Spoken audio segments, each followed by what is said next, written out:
चलिए हम फिर से जुड़ गए हैं।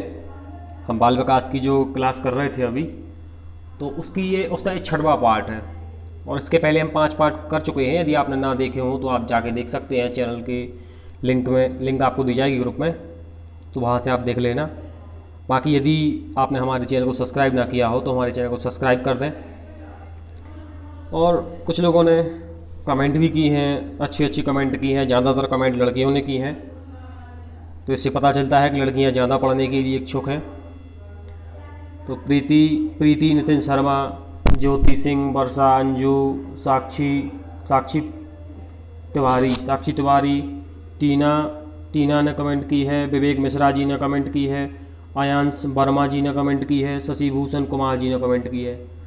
तो प्रीति शर्मा जी ने पूछा है कि सर, प्रीति शर्मा नहीं, उसको क्या बोलते हैं, टीना जी ने पूछा है कि मैथ की क्लास कब से शुरू होगी। तो टीना जी मैं आपको बता दूं कि मैथ की क्लास अभी 3-4 दिन और इसके बाद शुरू होगी। और ज्योति सिंह ने पूछा था कि सुपर टेट का भी कराओ। तो मैं उनको बता दूं कि ये जो सिलेबस चल रहा है, आपका सुपर टेट से जितना मैच करता हो ये टॉपिक, देखो बाल विकास सब में एक जैसा आएगा, किसी में कम, किसी में बढ़, किसी में कठिन, किसी में सरल, लेकिन आएगा ज़रूर। इसी से यहीं से आएगा। जैसे ये टॉपिक करा दिया मैंने विकास का, तो इसी के समथिंग चीज़ें आएंगी एग्ज़ाम में। बस लेवल का फ़र्क रहता है और कुछ नहीं। बाकी धीरे धीरे हमारी क्लासेस शुरू हो जाएंगी। किसी ने, आयन वर्मा ने कहा है कि संस्कृत और हिंदी ग्रामर कराओ सर। तो हाँ, मैंने आपको बता दिया था टाइम टेबल, उसके अनुसार आपकी सारी क्लासें 3-4 या 5 दिन के बाद शुरू करेंगे। बल्कि अभी 3 दिन बाद तो तुम्हारी मैथ की क्लास शुरू हो जाएगी, जो 1 से 5 और 6 से 8 दोनों के लिए होगी। एक क्लास रहेगी जिसमें दोनों लोग देख सकते हैं, 1 से 5 और 6 से 8 जिनका मैथ है वो, और 1 से 5 तक का तो मैथ रहता है, ये कंपलसरी है। तो वो आपकी क्लास हम 3 या 4 दिन बाद पक्का शुरू हो जाएगी। और एक ये क्लास रहेगी, 2 तो रहेंगी अभी। इसके बाद 3-4 दिन बाद और आपकी 3-4 क्लासें तो मैं अकेले लूँगा, और एक मैथ की रहेगी, फिर साइंस की और हिंदी व्याकरण और संस्कृत व्याकरण, सभी क्लासें रहेंगी व्यवस्थित। लेकिन आज से 3-4 दिन बाद आपकी मैथ्स की ज़रूर रहेगी। चलिए तो हम शुरू करते हैं। हमने अभी तक ये विकास का टॉपिक पढ़ लिया है, और कल इस टॉपिक का मैं पूरी समरी बताऊंगा राम और श्याम कॉन्सेप्ट से। आज ही थोड़ा सा रह गया था, और कुछ पॉइंट भी मैं लिखाता जाऊंगा साथ में। करीब 30 से 40 पॉइंट होंगे, वो लिखाऊंगा, और कल पूरी समरी बताऊंगा। उसके बाद यदि आप कहेंगे तो मैं ऑब्जेक्टिव क्वेश्चन भी सॉल्व कराऊंगा। चलिए तो हम इसको शुरू करते हैं। कि इसमें बोला है कि विकास के क्रम में शैशवावस्था की प्रमुख विशेषताएं बताइए। शिशु की विशेषताएं बतानी है, शैशवावस्था की विशेषताएं बतानी है हमें। Major characteristics of infancy in sequence of development. तो देखिए, कल मैंने हर लॉक की आपको स्टेजेस बताई थी। आज मैं सामान्य विशेषताएं आपको बताने वाला था, लेकिन पीडीएफ उसकी नहीं बन पाई। तो मैं सामान्य रूप से बता दूं कि शैशवावस्था, देखो, जन्म से 2 वर्ष मान लो आप, जन्म से 2 वर्ष तक शैशवावस्था। उसके बाद पूर्व बाल्यावस्था 2 से 6, पूर्व बाल्यावस्था 2 से 6 वर्ष, और उत्तर बाल्यावस्था 6 से 12, उत्तर बाल्यावस्था 6 से 12, और इसके बाद पूर्व किशोरावस्था जो है वो 12 या 13 से 17, उसके बाद उत्तर किशोरावस्था 17 से 21। या आप यदि चाहें तो ये लिख लें, वरना मैं आपको कल बता दूंगा। तो थोड़ा सा आप आइडिया हो जाए, आपको यह समझाना है, इसलिए मैंने ये सामान्य विशेषताएं बता दी हैं सारी। ये सारी सामान्य हैं। जन्म से 2 वर्ष, 2 से 6 वर्ष, 6 से 12 वर्ष, 12 या 13 से 17, और 17 से 21। तो ये आप याद कर लीजिए अभी। तो शिशु मतलब शैशवावस्था की क्या विशेषताएं हैं, ये पढ़ना है हमें। देखो, शिशु में शारीरिक विकास हमें देखने को मिलता है, सामाजिक विकास देखने को मिलता है, मानसिक विकास देखने को मिलता है, नैतिक विकास, संवेगात्मक विकास। इन विकास के बारे में मैंने आपको पहले भी बताया है। जब मैंने पार्ट फर्स्ट या सेकंड बताया था, तब भी मैंने बताया था। ये शिशु में ये डेवलपमेंट होते हैं। शारीरिक विकास भी शिशु में होता है, सामाजिक विकास भी होता है, मानसिक विकास भी होता है, नैतिक विकास और संवेगात्मक विकास भी होता है। इनको हम डिटेल में बाद में पढ़ेंगे। हमारे जो एग्जाम है उसमें यहीं तक तो पूछते हैं साधारण रूप से, बाकी इनको डिटेल में हम पढ़ेंगे कि शारीरिक विकास में कितनी लंबाई बढ़ती है, शैशवावस्था में कितना वेट बढ़ता है, और कौन कौन सी चीज़ें होती हैं, दांत कितने निकलते हैं, ये शारीरिक विकास के अंतर्गत आएगा। ऐसी सामाजिक विकास, ऐसे ही मानसिक विकास, नैतिक विकास और संवेगात्मक विकास, ये सारी जब हमें डिटेल से पढ़ेंगे तो और चीज़ें हमारी क्लियर होंगी, लेकिन अभी हमें इतना ही काफ़ी है, इतने तक से ही क्वेश्चन आते हैं। बाकी यदि आप कमेंट करेंगे कि नहीं सर हमें डिटेल से पढ़ाइए, तो हम किसी और दूसरे नोट्स को खोजेंगे और वहाँ से डिटेल से पढ़ाएंगे। अभी तो सीटेट के लिए इतना ही काफ़ी है, CTET, UP TET, super TET. तो शारीरिक विकास होता है, सामाजिक विकास होता है, मानसिक विकास होता है, नैतिक विकास होता है, संवेगात्मक विकास होता है शैशवावस्था में। ये शैशवावस्था की विशेषताएं हैं। एक विशेषता है कि सीखने की क्रिया में तीव्रता, क्विकनेस इन लर्निंग प्रोसेस। बालक बहुत तेज़ी से चीज़ें सीखता है। जब वह जन्म से 2 वर्ष का रहता है, छोटा शिशु रहता है, तो वह बहुत तेज़ी से चीज़ें सीखता है, ये एक विशेषता है। दोहराने की प्रवृत्ति, टेंडेंसी टू रिपीट। बालक चीज़ों को दोहराता है। आपको जो करता हुआ देखेगा शैशवावस्था का बालक उसको दोहराएगा। आप यदि उसके सामने कोई भी क्रिया करते हैं तो उस क्रिया को बालक दोहराएगा। अपने घर वालों को जो भी वो करते देखेगा उसको करेगा। जैसे एक उदाहरण है कि एक बच्चे के घर में दादाजी सिगार पीते थे, उसको क्या बोलते हैं, हाँ सिगार पीते थे। उसने 2-4 बार में दादाजी को देखा और उसने कहीं से उसको मिल गई तो उसने भी पीना शुरू कर दिया। अब उसकी माता ने देख लिया तो उसने डांटा और उसने उसको बताया कैसे नहीं करते। तो ये दोहराने की प्रवृत्ति होती है। ये बालक कब करता है? शैशवावस्था में करता है। आपको जो करते हुए वो देखेगा वो करेगा। Tendency to repeat. व्यवहार का आधारभूत प्रवृत्तियाँ, व्यवहार की आधारभूत प्रवृत्तियाँ, instinct are the basic of behaviour. जो शैशवावस्था का बालक रहता है उसके व्यवहार का आधार क्या होता है, उसके व्यवहार का बेस क्या होता है, किसको देखते हुए व्यवहार करता है? वो मूल प्रवृत्तियों को देखते हुए व्यवहार करता है। जो उसकी जैसी मूल प्रवृत्तियाँ होती हैं वैसे ही वो व्यवहार करता है। मूल प्रवृत्तियों पे आधारित होता है उसका व्यवहार शैशवावस्था के बालक का। यहाँ से क्वेश्चन भी आता है कि शैशवावस्था के बालक का व्यवहार किस पर आधारित होता है, तो मूल प्रवृत्ति पर आधारित होता है, बेसिक इंस्टिंक्ट पर। अब ये मूल प्रवृत्तियाँ क्या होती हैं? मैकडूगल ने मूल प्रवृत्तियों और संवेग के बारे में बताया है। 14 प्रकार की मूल प्रवृत्तियों, इतने ही संवेग बताए हैं। तो जैसे मूल प्रवृत्ति, एक मूल प्रवृत्ति है भोजन। अब आपको भूख लगेगी तो मूल प्रवृत्ति संवेग है भोजन। मूल प्रवृत्ति क्या है? भोजन की खोज। आपको भूख लगेगी तो आप भोजन की खोज करेंगे। तो बच्चा, इसके बाद जब एक होती है मूल प्रवृत्ति काम प्रवृत्ति। जब आपकी काम प्रवृत्ति मूल प्रवृत्ति होगी तो आपकी उसकी मतलब आपको सेक्स से रिलेटेड फीलिंग आएगी। तो ये जो होता है ये मूल प्रवृत्तियाँ होती हैं।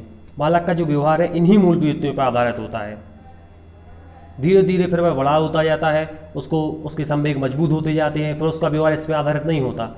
लेकिन स्टार्टिंग में उसको भूख लगेगी तो सीधे रोने लगेगा, बाद में नहीं वो रोएगा बाल्यावस्था में, किशोरावस्था में, क्योंकि उसका व्यवहार बाद में मूल प्रवृत्तियों पर आधारित नहीं होगा, उसके संवेग मजबूत होते जाएंगे। लेकिन इस अवस्था में, शैशवावस्था में, उसका व्यवहार मूल प्रवृत्तियों पर आधारित होगा और उसको भूख लगेगी तो रोने लगेगा, भोजन नहीं मांगेगा। इसके बाद खेल प्रवृत्तियों में परिवर्तन। उसके खेल अलग होते हैं, दूसरे होते हैं, उनको लेकर उसकी टेंडेंसी अलग होती है, किस खेलों किस प्रकार खेलना है, ये सारी प्रवृत्तियाँ उसकी अलग होती हैं। जिज्ञासा की प्रवृत्ति। बालक बहुत जिज्ञासु होता है जब शैशवावस्था में रहता है, तो शैशवावस्था का बालक जिज्ञासु होता है। टेंडेंसी टू नो, जानने की उसकी बहुत सारी इच्छा होती है। जिज्ञासा मतलब जानने की इच्छा, वह बहुत सारी चीज़ें जानना चाहता है, पूछता है बार बार हमसे, घर वालों से, चाचा से, मामा से, सबसे, पिताजी से, सबसे पूछता है। भाषा का विकास, उसकी भाषा का विकास भी होता है इसी अवस्था में, क्योंकि इसमें वो बोलना शुरू कर देता है और उसको हम जैसी भाषा सिखाते हैं और वैसी भाषा वह सीख जाता है और बहुत तेज़ी से सीखता है। इसलिए हम कहते हैं कि हम बच्चे को अच्छा सिखाओ जितना हो, क्योंकि आप जैसा वो सिखाएंगे वैसा सीख जाएगा। और दोहराने की प्रवृत्ति होती है, तो आप गंदी चीज़ें सिखाएंगे तो उनको भी दोहराना शुरू करेगा, उनको भी सीख जाएगा। और छोटा बालक है, बहुत तेज़ी से सीखता भी है। और एक है ये व्यक्तिगत भिन्नता, ये इंडिविजुअल डिफरेंस। ये तो सारी स्टेजेस में है, ये कॉमन है कि 2 व्यक्तियों में भिन्नता होती है।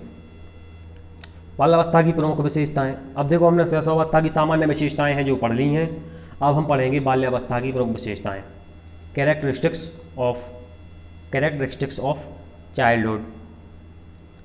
चलिए, तो बाल्यावस्था की प्रमुख विशेषताओं में पहली तो यही है कि शारीरिक स्थिरता। बच्चे में शारीरिक स्थिरता आ जाती है।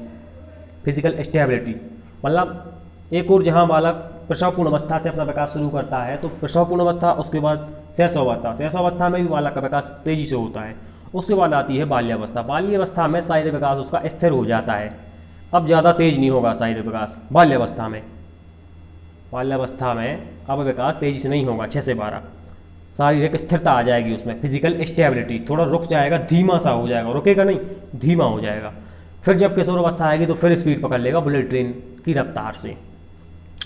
ऐसे ही मानसिक विकास है, उसमें भी स्थिरता आ जाती है। देखिए आप, मानसिक विकास में भी स्थिरता आ जाएगी। तो इसी तरह शारीरिक विकास में स्थिरता आ जाएगी, मानसिक विकास में स्थिरता आ जाएगी, मानसिक योग्यताओं में वृद्धि होगी। लेकिन जो मानसिक योग्यताएं, मानसिक क्षमताएं हैं, सोचने समझने की योग्यता है, चिंतन करने की योग्यता है, तर्क करने की योग्यता है, स्मृति संबंधी क्षमताएं हैं, इसमें वृद्धि हो जाएगी। और सामाजिक विकास उसका होने लगेगा, समाज से वो संपर्क बढ़ाने लगेगा, समाज में लोगों से बोलचाल, और इस प्रकार उसका सामाजिक विकास भी होता जाएगा इस अवस्था में। शैशवावस्था में उतना सामाजिक विकास नहीं होता, लेकिन इसमें थोड़ा शैशवावस्था की अपेक्षा ज़्यादा होने लगता है, क्योंकि अब वो समाज में रहता है। शैशवावस्था में तो घर ही में ही रह रहा था। आप अपने आसपास के बालकों को देखें और उनसे ये सारी चीज़ें मैच करें, आपको पूरा कंसेप्ट क्लियर हो जाएगा। कोई शैशवावस्था का बालक है आपके घर में पड़ोस में, उसको देखें, फिर मैंने उसकी जो विशेषताएं यानी कि क्वालिटीज़ जो बताई हैं उनको मैच करें, बाल्यावस्था के बालक से मैच करें, पूरी मैच होंगी, आपका कॉन्सेप्ट क्लियर हो जाएगा। इसके बाद मूल प्रवृत्तियों की प्रबलता। देखिए, मूल प्रवृत्तियों की प्रबलता यहाँ भी होती है, मूल प्रवृत्तियों की प्रबलता यहाँ भी होती है। एक्सेस ऑफ बेसिक इंस्टिंक्ट, बाल्यावस्था में भी मूल प्रवृत्तियों की प्रबलता होती है, लेकिन उतनी नहीं होती जितनी वहाँ होती है। वहाँ शैशवावस्था में मैंने बताया है कि मूल प्रवृत्तियाँ बालक के व्यवहार का आधार होती हैं। यहाँ आधार नहीं है, यहाँ प्रबल हैं। वहाँ तो केवल मूल प्रवृत्तियों पर आधारित व्यवहार ही करता है बालक, यहाँ पे वो क्या कर रहा है कि वो प्रबल है, मूल प्रवृत्तियाँ एक्टिव हैं, ठीक है, लेकिन वहाँ पे व्यवहार मूल प्रवृत्तियों पर आधारित, मतलब वहाँ पे ज़्यादा मूल प्रवृत्तियों पर आधारित व्यवहार करता था। यहाँ पे थोड़ा सा कम हो जाएगा, लेकिन रहेगा यहीं पे, क्योंकि बालक अभी बहुत बड़ा नहीं हो गया, 2-3-4 वर्ष ऊपर गया है। इसके बाद है संवेगात्मक विकास। संवेगात्मक विकास होने लगेगा।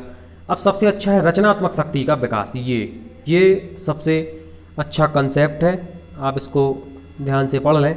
रचनात्मक शक्ति का विकास, डेवलपमेंट ऑफ क्रिएटिव एबिलिटी। तो बाल्यावस्था का जो बालक होता है, 6 से 12 वर्ष का जो बालक होता है, वो रचनाएं करने लगता है। जैसे उसको घर का पंखा मिला, कूलर मिला टूटा फूटा, उसने उसको सही बना दिया, ये एक रचना है। उसने कोई गीत संगीत ऐसा सुना और फिर एक नया गीत बना दिया, एक नई कविता बना दी, ये भी एक रचना है। तो ये रचना है वो कब करने लगेगा? वो शैशवावस्था में नहीं करेगा, वो बाल्यावस्था में करेगा बालक। तो रचनात्मक शक्ति का विकास बाल्यावस्था में होता है। यहाँ से क्वेश्चन ही बनता है कि कौन सी अवस्था में बालक का रचनात्मक शक्ति का विकास होता है। 4 ऑप्शन आपको दिए जाएंगे। तो बाल्यावस्था। इसके बाद देखिए नैतिक विकास भी होता है इसमें, ये सामान्य है, ये नैतिक विकास भी होगा उसमें। उसकी रुचियों में परिवर्तन भी होगा, चेंज इन द इंटरेस्ट। रुचि में परिवर्तन कैसा?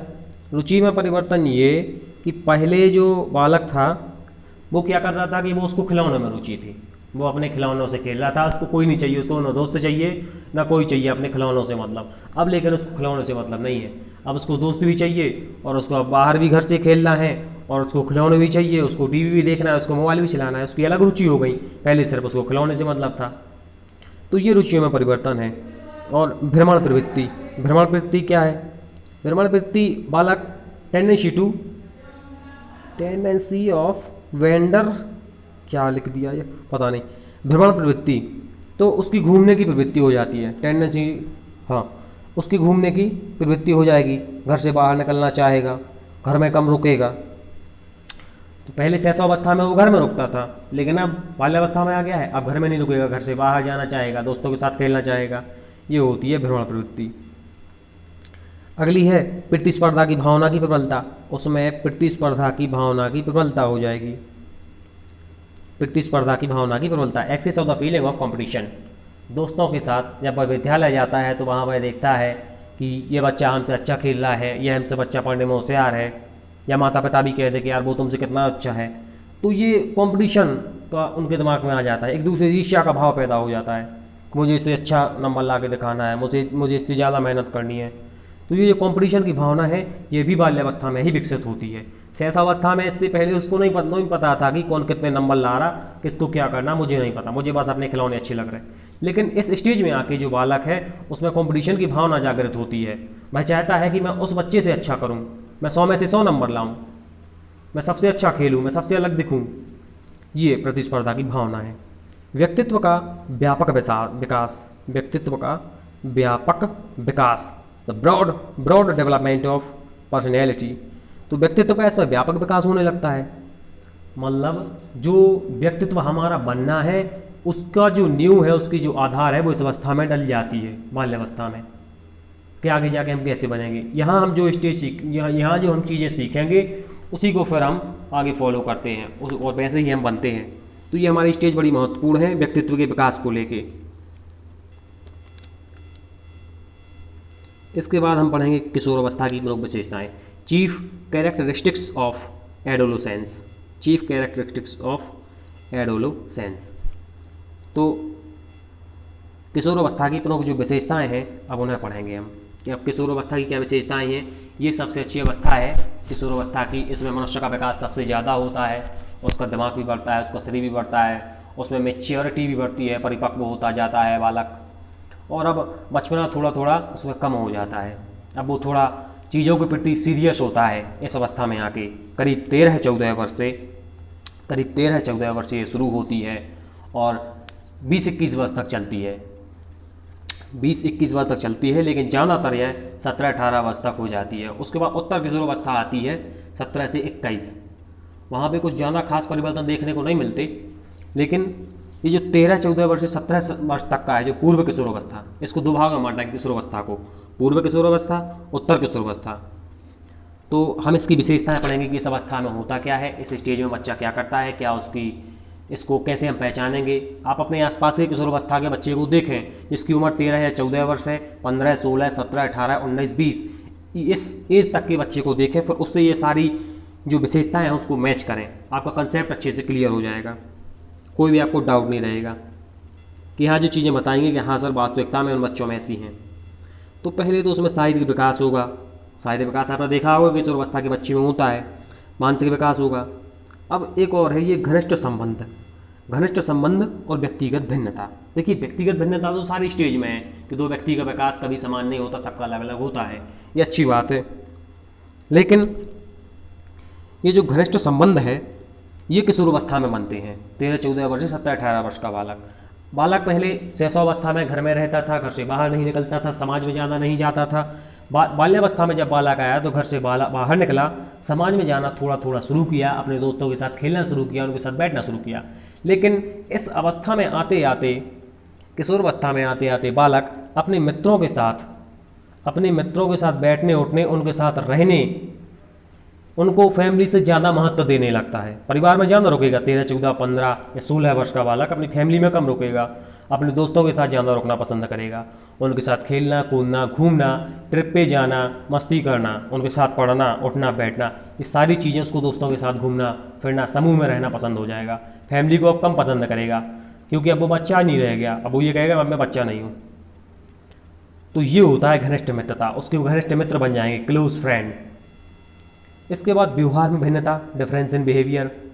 उसके व्यवहार में तो हमें भिन्नता देखने को मिलेगी। क्या देखने को मिलेगी? उसके व्यवहार में भिन्नता देखने को मिलेगी, डिफरेंस इन बिहेवियर, उसके व्यवहार में भिन्नता। उसके व्यवहार में भिन्नता, वो चिड़चिड़ा रहेगा, आप कुछ कहेंगे तो वो कुछ कहेगा, आपको उल्टा पुल्टा जवाब देगा। इस एज का बालक आप देखना, आप अपने आसपास के वातावरण में इस एज के बच्चे को देखना, आप उस जगह क्यों तुम ये मोबाइल क्यों चलाते रहते हो, तो उल्टा पुल्टा जवाब देगा। तो ये उसके व्यवहार में भिन्नता होती है। वो शैशवावस्था में, बाल्यावस्था में जो व्यवहार कर रहा था उससे बिल्कुल विपरीत व्यवहार करेगा इस अवस्था में, क्योंकि ये तनाव, संघर्ष और तूफान की अवस्था है, स्टैनली हॉल ऐसा कहते हैं। क्योंकि इस अवस्था में हमारे बहुत सारे शारीरिक परिवर्तन होते हैं, मानसिक परिवर्तन होते हैं, भावात्मक परिवर्तन होते हैं, तो उसके कारण वह समायोजन में दिक्कत पैदा करती हैं, समायोजन में उसको समस्या होती है, इसलिए वह उल्टा पुल्टा व्यवहार करता है, उल्टा पुल्टा जवाब दे देता, क्योंकि समायोजित नहीं कर पाता एक सारी चीज़ों को एक अचानक बिल्कुल जो उसमें होती हैं। तो ऐसे ही मैंने एग्ज़ाम दिया था, तो उसमें एक क्वेश्चन आया था इसी से संबंधित किशोरावस्था से, तो उनने ऊपर एक शब्द बस लिख दिया था कि परिवर्तन, और चारों स्टेज नीचे थी कि परिवर्तन, बस परिवर्तन लिख दिया था और 4 स्टेज नहीं थे। ये भी नहीं लिखा था कि परिवर्तन किस अवस्था की विशेषता है, सिर्फ ये लिखा था कि परिवर्तन, और नीचे ऑप्शन थे। तो मैं समझ गया था कि सबसे ज़्यादा परिवर्तन तो इसी अवस्था में होते हैं, किशोरावस्था में। शारीरिक परिवर्तन, मानसिक परिवर्तन, सामाजिक परिवर्तन, भावात्मक परिवर्तन, इमोशनल, सारे इसी में होते हैं। सारे क्राइसिस जो है इसी अवस्था में होते हैं। स्थिरता एवं स्थिरता एवं समायोजन का अभाव, lack of adjustment ability. Adjustment और स्टेबिलिटी का उसमें लैक होता है, उसके पास अभाव होता है इन चीज़ों का। काय का? उसके पास समायोजन का अभाव होता है, समायोजन नहीं कर पाता। क्यों तुम्हें वो उल्टा पुल्टा जवाब दे रहा? इसलिए दे रहा क्योंकि वो समायोजन नहीं कर पा रहा। उसका जो शारीरिक परिवर्तन हुआ, उसका जो मानसिक परिवर्तन हुआ, उसका वो जीवन में समायोजन नहीं कर पा रहा, दैनिक जीवन में उसका समायोजन नहीं कर पा रहा। स्टेबिलिटी, उसमें स्टेबिलिटी नहीं है। जो स्टेबिलिटी बाल्यावस्था के बालक में थी, शैशवावस्था के बालक में थी, यहाँ पे वो स्टेबिलिटी नहीं है। ना यहाँ पे वो स्टेबिलिटी है, ना यहाँ पे वो एडजस्टमेंट कर पा रहा है। इसके बाद अगला है स्वतंत्रता और विद्रोह की भावना, freedom and revolt feeling. Freedom and revolt feeling, इसका मतलब क्या है? फ्रीडम एंड रिवेल्ट फीलिंग, तो फ्रीडम एंड रिवेल्ट फीलिंग का मतलब ये है कि बालक चाहेगा कि मुझे स्वतंत्र कर दो, कोई मुझसे ज़्यादा बोले नहीं, कोई मुझसे ज़्यादा मुझे बताया नहीं कि किसके साथ खेलना, किसके साथ कूदना, किसके साथ उठना बैठना, कहाँ जाना, कहाँ आना, कब खाना, कब पीना, मैं स्वतंत्र हूँ। ये कौन सोचेगा? किशोरावस्था का बालक, 13-14 वर्ष से 17-18 वर्ष या 19-20 वर्ष तक का आप बालक देखिए अपने आसपास समाज में, और यदि घर में है कोई तो उसकी एक्टिविटीज़ को देखिए, आपको पता चल जाएगा वो कैसे स्वतंत्रता चाहता है। यदि आप उसकी स्वतंत्रता को भंग करते हैं तो वो विद्रोह करेगा, वो विद्रोह करेगा, आपसे लड़ने बैठ जाएगा, आपसे वो लड़ने बैठ जाएगा, आपसे विद्रोह करेगा। तो स्वतंत्रता एवं विद्रोह की भावना, क्योंकि वह चाहता है कि हमें स्वतंत्रता दो। जैसे कोई लड़का है, जैसे अब वो चाहता है कि मैं मोबाइल चलाऊं या मोबाइल पे मैं किसी से बात करूं। अब वो चाहे लड़की हो या लड़का हो, किसी से बात करना चाहता है, किशोरावस्था का बालक है। अब उसका कोई बड़ा भाई या बड़ी बहन है, वो उसको रोकती है कि तुम नहीं करो ये, फलाना ठिकाना, पढ़ो लिखो, ये दुनिया भर का। तो इससे उसकी स्वतंत्रता भंग होगी और ये बोलेगा यार ये हमारी ज़िंदगी में कहाँ से आ गया और ये हमें डिस्टर्ब कर रहा है, फलाना ठिकाना, दुनिया भर का बोलेगा उनको। मतलब ये उनमें विद्रोह की भावना भी पैदा होगी और फिर इसी से लड़ाई झगड़े होते हैं आपस में। तो ये स्वतंत्रता एवं विद्रोह की भावना किस अवस्था में पैदा होती है? किशोरावस्था में। इसके बाद है काम शक्ति की प्रबलता, काम शक्ति की प्रबलता, maturity of sex and instinct. ये आपको पता होगा, इसको बताने की ज़्यादा ज़रूरत नहीं है। काम शक्ति की परिपक्वता, maturity of sex and instinct. इसके बाद मैं आपको बता दूं समूह को महत्व, इम्पोर्टेंस टू ग्रुप। इस अवस्था में बच्चा जो है वो समूह को महत्व देने लगता है। देखो मैं इसको पहले भी बता चुका हूँ कि समूह को महत्व देता है, अपने ग्रुप के सारे लड़कों को महत्व देता है, अपनी फैमिली को उतना ज़्यादा महत्व नहीं देता है। इस अवस्था में, इस अवस्था में अपने ग्रुप को महत्व देने लगता है। सारे लड़के जो हैं वो घूमने जाएंगे, खेल साथ में खेलेंगे, साथ में लंच बॉक्स लेके जाएंगे स्कूल में, तो अपना साथ में ब्रेकफास्ट करेंगे, साथ में ही सारी क्रियाएं करेंगे। अपना एक 8-10 लड़कों का एक अलग समूह बनाएंगे, दूसरे लड़कों का अलग एक समूह होगा, तीसरे लड़कों का स्कूल में अलग समूह होगा। स्कूल जाएंगे, उसके बाद घर पे भी वो क्रिया करेंगे। इसके बाद समूह को महत्व देने लगता है। इसके बाद 9वां है रुचियों में परिवर्तन एवं स्थिरता। रुचियों में परिवर्तन एवं स्थिरता देखने को मिलती है इस अवस्था के बालक में। Changes in interest and stability, changes in interest and stability, रुचियों में परिवर्तन एवं स्थिरता। तो रुचियाँ परिवर्तित होने लगती हैं। अभी बाल्यावस्था में परिवर्तित हुई थी कि उसको खिलौनों से, पहले शैशवावस्था में उसको खिलौनों में इंटरेस्ट था, फिर बाल्यावस्था में उसको खिलौनों में इंटरेस्ट नहीं रहा और भी चीज़ों में इंटरेस्ट हो गया, जैसे खेल, अलग अलग प्रकार के खेलों में इंटरेस्ट हो गया। इसके बाद उसकी फिर रुचियाँ परिवर्तित हुई और उसे अपने दोस्तों में इंटरेस्ट हो गया और दूसरी चीज़ों में इंटरेस्ट हो गया उसको। अब खेल में इंटरेस्ट नहीं रहा, ना खिलौनों में, अब और दूसरी चीज़ों में इंटरेस्ट हो गया। तो ये रुचियों में परिवर्तन है और स्थिरता आ जाती है रुचियों में। अब रुचियाँ हैं वो ज़्यादा परिवर्तित नहीं होंगी, अब थोड़ी स्थिर हो जाएंगी। हाँ, लाइफ को लेकर थोड़ा सा सीरियस हो जाएगा, हमें लाइफ में ऐसा करना है, हमें पढ़ना है, हमें ये करना है, हमें वो करना है। थोड़ी सी स्टेबिलिटी आ जाएगी। कब आएगी? किशोरावस्था में आएगी। और क्या, इसके बाद समाज सेवा की भावना पैदा होगी हमें लोगों की, तो समाज सेवा की भावना आपको देखने को मिलेगी इस अवस्था में, फीलिंग ऑफ सोशल सर्विस। इसके बाद ईश्वर और धर्म में विश्वास, वह मंदिर जाना शुरू करता है, उसको ईश्वर में विश्वास होता है, धर्म को मानना शुरू करता है, ईश्वर में विश्वास करता है, धर्म में विश्वास करता है और मंदिर जाना शुरू करता है, पाठशाला जाना शुरू करता है। इस अवस्था में बालक लोगों से ईश्वर में विश्वास करने को कहता है, ईश्वर की बातें करता है, ईश्वर में उसको कहीं ना कहीं ईश्वर की सत्ता को स्वीकार करता है। एक क्वेश्चन आता है कि किस अवस्था का बालक ईश्वर की सत्ता को स्वीकार करता है, तो किशोर अवस्था का बालक ईश्वर की सत्ता को स्वीकार करता है, मतलब कहीं ना कहीं ईश्वर को मानता है, उसकी शक्ति पर उसको विश्वास होता है किशोर अवस्था में। इसके बाद जीवन दर्शन का निर्माण, formation of philosophy of life. जीवन दर्शन मतलब भगवान बुद्ध जैसे कहते हैं कि ये जीवन संघर्षों से भरा है, ये साधु संतों वाली बातें जो हैं जो जीवन दर्शन कहलाती हैं, इसमें बालक को इंटरेस्ट हो जाएगा। अपराध प्रवृत्ति का विकास, इस अवस्था में बालक अपराध के प्रति मुड़ जाता है। यदि आप उसको कुछ करने से रोकते हैं तो उसमें अपराध प्रवृत्ति का विकास होता है, तो अपराध प्रवृत्ति का विकास इस अवस्था में हो जाता है। इसके बाद स्थिरता एवं महत्व की अभिलाषा, स्थिरता एवं महत्व की अभिलाषा।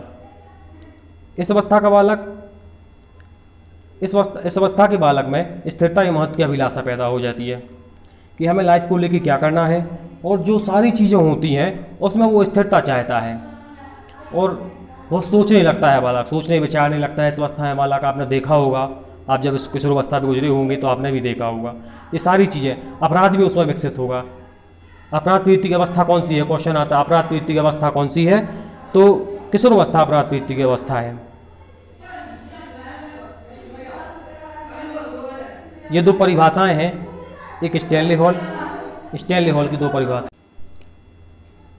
तो ये दो परिभाषाएं हैं। स्टैनली हॉल के अनुसार किशोर अवस्था बड़े संघर्ष, तनाव, तूफान और विरोध की अवस्था है, और स्टैनली हॉल की एक और परिभाषा है कि स्टैनली हॉल के अनुसार किशोर अवस्था में जो शारीरिक, मानसिक और संवेगात्मक परिवर्तन होते हैं वह अचानक होते हैं, वो अचानक होते हैं। इन दो परिभाषाओं को आप याद कर लें।